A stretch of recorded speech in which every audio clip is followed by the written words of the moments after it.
Vous écoutez la leçon biblique de l'Église de la Science chrétienne indépendante de Plainfield, située à Plainfield, New Jersey, États-Unis d'Amérique. Leçon du dimanche 20 décembre 2020. Sujet : l'univers, y compris l'homme, est-il produit par la force atomique ? Texte d'or, Proverbe. C'est par la sagesse que l'Éternel a fondé la terre. C'est par l'intelligence qu'il a affermi les cieux. Lecture alternée. Psaume. Venez, chantons avec allégresse à l'Éternel. Poussons des cris de joie vers le rocher de notre salut. Allons au-devant de lui avec des louanges, faisons retentir des cantiques en son honneur. Car l'Éternel est un grand Dieu. Il est un grand roi au-dessus de tous les dieux. Il tient dans sa main les profondeurs de la terre, et les sommets des montagnes sont à lui. La mer est à lui. C'est lui qui l'a faite. La terre aussi, ses mains l'ont formée. Venez, prosternons-nous et humilions-nous. Fléchissons le genou devant l'Éternel, notre Créateur. La Bible. Au commencement, Dieu créa les cieux et la terre. Puis Dieu dit : faisons l'homme à notre image, selon notre ressemblance, et qu'il domine sur les poissons de la mer, sur les oiseaux du ciel, sur le bétail, sur toute la terre, et sur tous les reptiles qui rampent sur la terre. Dieu créa l'homme à son image, il le créa à l'image de Dieu, il créa l'homme et la femme. Dieu les bénit, et Dieu leur dit : soyez féconds, multipliez, remplissez la terre et l'assujettissez, et dominez sur les poissons de la mer, sur les oiseaux du ciel, et sur tout animal qui se meut sur la terre. Dieu vit tout ce qu'il avait fait, et voici, cela était très bon. On annonça au roi d'Égypte que le peuple avait pris la fuite. Alors le cœur de Pharaon et celui de ses serviteurs furent changés à l'égard du peuple. Ils dirent : qu'avons-nous fait en laissant aller Israël, dont nous n'aurons plus les services ? Et Pharaon attela son char, et il prit son peuple avec lui. L'Éternel dit à Moïse : parle aux enfants d'Israël, et qu'ils marchent. L'ange de Dieu, qui allait devant le camp d'Israël, partit et alla derrière eux, et la colonne de nuée qui les précédait partit et se tint derrière eux. Elle se plaça entre le camp des Égyptiens et le camp d'Israël. Cette nuée était ténébreuse d'un côté, et de l'autre, elle éclairait la nuit. Et les deux camps n'approchèrent point l'un de l'autre pendant toute la nuit. Moïse étendit sa main sur la mer, et l'Éternel refoula la mer par un vent d'Orient qui souffla avec impétuosité toute la nuit. Il mit la mer à sec, et les eaux se fendirent. Les enfants d'Israël entrèrent au milieu de la mer à sec, et les eaux formaient comme une muraille à leur droite et à leur gauche.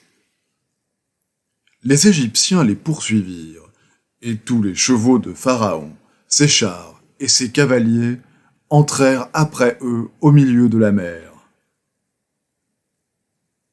L'Éternel dit à Moïse : étends ta main sur la mer, et les eaux reviendront sur les Égyptiens, sur leurs chars et sur leurs cavaliers.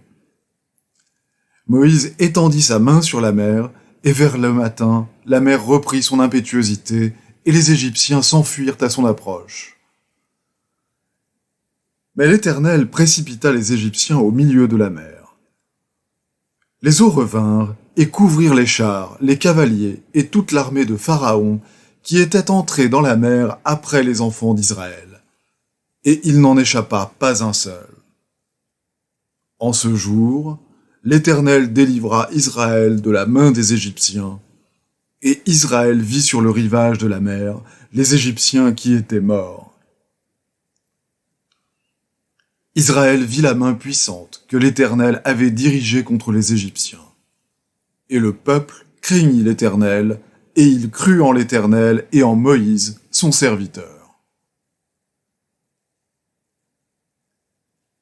Quand Israël sortit d'Égypte, quand la maison de Jacob s'éloigna d'un peuple barbare, Juda devint son sanctuaire. Israël fut son domaine. La mer le vit et s'enfuit. Le Jourdain retourna en arrière. Les montagnes sautèrent comme des béliers, les collines comme des agneaux. Qu'as-tu, mer, pour t'enfuir, Jourdain pour retourner en arrière? Qu'avez-vous, montagne, pour sauter comme des béliers, et vous, collines, comme des agneaux? Tremble devant le Seigneur, ô terre, devant le Dieu de Jacob, qui change le rocher en étang, le roc en source d'eau. Aussitôt après, il obligea les disciples à monter dans la barque. Quand il l'eut renvoyé, il monta sur la montagne pour prier à l'écart. La barque, déjà au milieu de la mer, était battue par les flots, car le vent était contraire. À la 4e veille de la nuit, Jésus alla vers eux, marchant sur la mer. Quand les disciples le virent marcher sur la mer, ils furent troublés et dirent : « C'est un fantôme !» Et dans leur frayeur, ils poussèrent des cris. Jésus leur dit aussitôt : « Rassurez-vous, c'est moi, n'ayez pas peur. » Pierre lui répondit : « Seigneur, si c'est toi, ordonne que j'aille vers toi sur les eaux. » Et il dit : « Viens. » Pierre sortit de la barque et marcha sur les eaux pour aller vers Jésus. Mais, voyant que le vent était fort, il eut peur. Et comme il commençait à enfoncer, il s'écria : « Seigneur, sauve-moi !» Aussitôt, Jésus étendit la main, le saisit et lui dit : « Homme de peu de foi, pourquoi as-tu douté ? » Et ils montèrent dans la barque, et le vent cessa. Ceux qui étaient dans la barque vinrent se prosterner devant Jésus et dirent : « Tu es véritablement le Fils de Dieu. » Et j'entendis du trône une forte voix qui disait : « Voici le tabernacle de Dieu avec les hommes. Il habitera avec eux et ils seront son peuple. Et Dieu lui-même sera avec eux. » Et il me dit : « C'est fait. Je suis l'alpha et l'oméga, le commencement et la fin. À celui qui a soif, je donnerai de la source de l'eau de la vie gratuitement. Celui qui vaincra héritera ces choses. Je serai son Dieu et il sera mon fils. » Je vais maintenant lire les passages corrélatifs tirés du livre d'études de la science chrétienne, Science et santé, avec la clé des Écritures de Mary Baker Eddy. Créateur. Principe. Dieu qui a fait tout ce qui a été fait et ne saurait créer un atome ou un élément qui soit le contraire de lui-même. Dieu crée et gouverne l'univers, y compris l'homme. L'univers est rempli d'idées spirituelles que Dieu développe et elles obéissent à l'entendement qui les crée. L'entendement mortel voudrait rendre matériel ce qui est spirituel, et ensuite recouvrer le moi originel de l'homme afin d'échapper à la mortalité de cette erreur. Les mortels ne sont pas comme les immortels, créés à la propre image de Dieu. Mais l'esprit infini étant tout, la conscience mortelle cédera finalement aux faits scientifiques et disparaîtra, et le vrai sens de l'être parfait et à jamais intact apparaîtra. Il est faux de dire que la vérité et l'erreur se confondent dans la création. Au moyen de paraboles et d'arguments, notre maître exposa ce mensonge comme une erreur évidente en soi. Discutant ces points avec les pharisiens et plaidant en faveur de la science de la création, Jésus dit : « Cueille-t-on des raisins sur des épines ? » Paul demanda : « Qu'y a-t-il de commun entre la lumière et les ténèbres ? Quel accord y a-t-il entre Christ et Bélial ? » Par son origine divine, Jésus était doué d'un pouvoir plus qu'humain pour exposer les faits de la création et démontrer le seul entendement qui crée et gouverne l'homme et l'univers. La science de la création, si manifeste dans la naissance de Jésus, lui inspira ses paroles les plus sages et les moins comprises, et fut la base de ses merveilleuses démonstrations. Jésus ne reconnaissait aucun lien de la chair. Il dit « N'appelez personne sur la terre votre Père, car un seul est votre Père, celui qui est dans les cieux. » Une autre fois, il demanda « Qui est ma mère et qui sont mes frères ?» laissant entendre que ce sont ceux qui font la volonté de son Père. Il n'est fait mention nulle part qu'il est appelé un homme du nom de Père. Il reconnaissait l'Esprit, Dieu, comme le seul Créateur, et par conséquent le Père de tous. Le miracle accomplit la loi de Dieu, mais ne viole pas cette loi. Ce fait semble à présent plus mystérieux que le miracle lui-même. Le psalmiste chanta « Qu'as-tu, mer, pour t'enfuir ? Jourdain, pour retourner en arrière ? Qu'avez-vous, montagne, pour sauter comme des béliers, et vous, collines, comme des agneaux ? Tremble devant le Seigneur, ô terre, devant le Dieu de Jacob. » Le miracle n'introduit pas le désordre, mais déroule l'ordre primitif, établissant la science de la loi immuable de Dieu. Seule l'évolution spirituelle est digne de l'opération du pouvoir divin.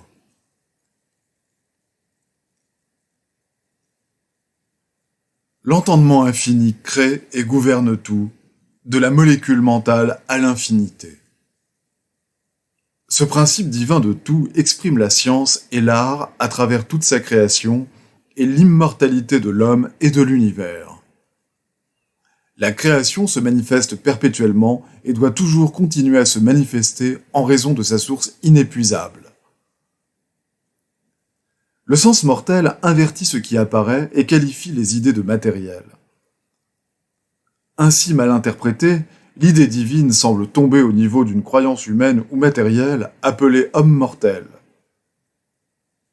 Mais la semence est en elle-même uniquement parce que l'entendement divin est tout et reproduit tout, parce que l'entendement est le multiplicateur et que l'idée infinie de l'entendement, l'homme et l'univers, est le produit. La seule intelligence ou substance d'une pensée, d'une semence ou d'une fleur, c'est Dieu, leur créateur. Dans son histoire de la mortalité, la théorie darwinienne de l'évolution à partir d'une base matérielle est plus logique que la plupart des théories. Voici en peu de mots la théorie de Darwin.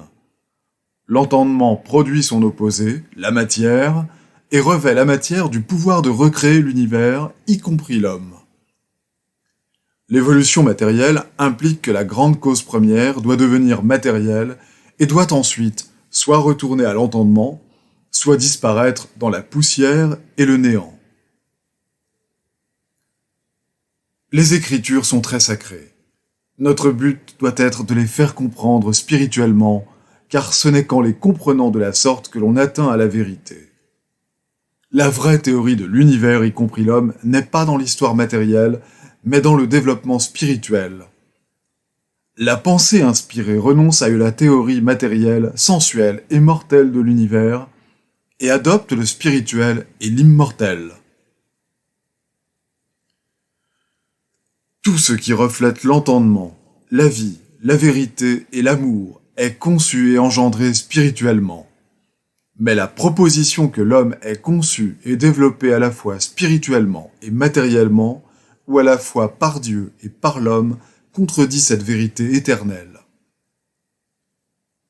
Toute la vanité des siècles ne pourra jamais faire que ces propositions contraires soient toutes deux vraies.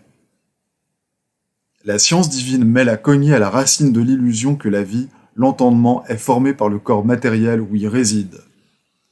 Et la science détruira finalement cette illusion par la destruction de toute erreur par elle-même et par la compréhension glorifiée de la science de la vie. La science chrétienne présente le déroulement, non l'accroissement. Elle manifeste non une croissance matérielle partant de la molécule pour aboutir à l'entendement, mais une communication de l'entendement divin à l'homme et à l'univers.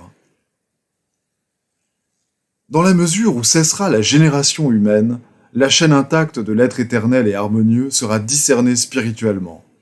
Et l'homme, non de la terre et terrestre, mais coexistant avec Dieu, apparaîtra.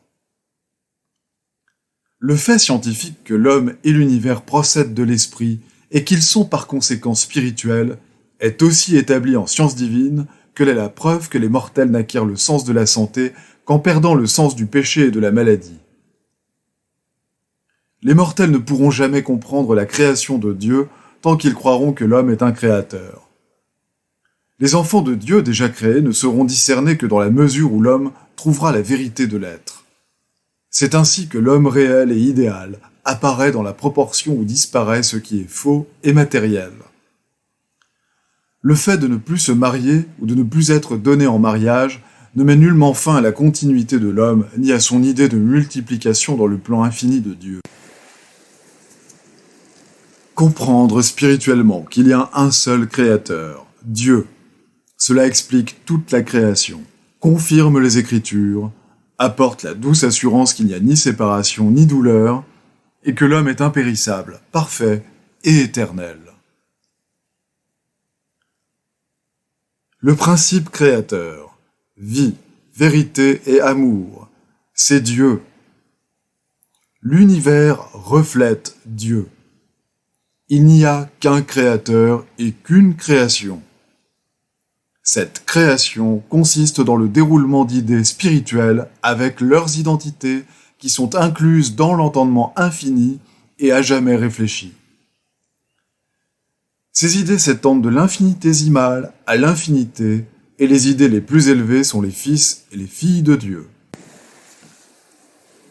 Les devoirs quotidiens de Mary Baker Eddy. Prière quotidienne. Il sera du devoir de tout membre de cette Église de prier chaque jour. Que ton règne vienne, que le règne de la vérité, de la vie et de l'amour divin soit établi en moi et élimine de moi tout péché. Et puisse ta parole enrichir les affections de toute l'humanité et la gouverner. Règles pour les mobiles et les actes. Ni l'animosité, ni un attachement purement personnel ne doivent déterminer les mobiles ou les actes des membres de l'Église mère. Dans la science, l'amour divin seul gouverne l'homme, et un scientiste chrétien reflète les douces aménités de l'amour en réprouvant le péché et en manifestant un véritable esprit de fraternité, de charité et de pardon. Les membres de cette Église doivent journellement veiller et prier pour être délivrés de tout mal, pour ne pas prophétiser, juger, condamner, conseiller, influencer ou être influencés d'une manière erronée. Vigilance face au devoir. Il sera du devoir de chaque membre de cette Église de se défendre journellement contre la suggestion mentale agressive et de ne pas se laisser entraîner à oublier ou à négliger son devoir envers Dieu, envers son leader et envers l'humanité. Par ses œuvres, il sera jugé et justifié ou condamné.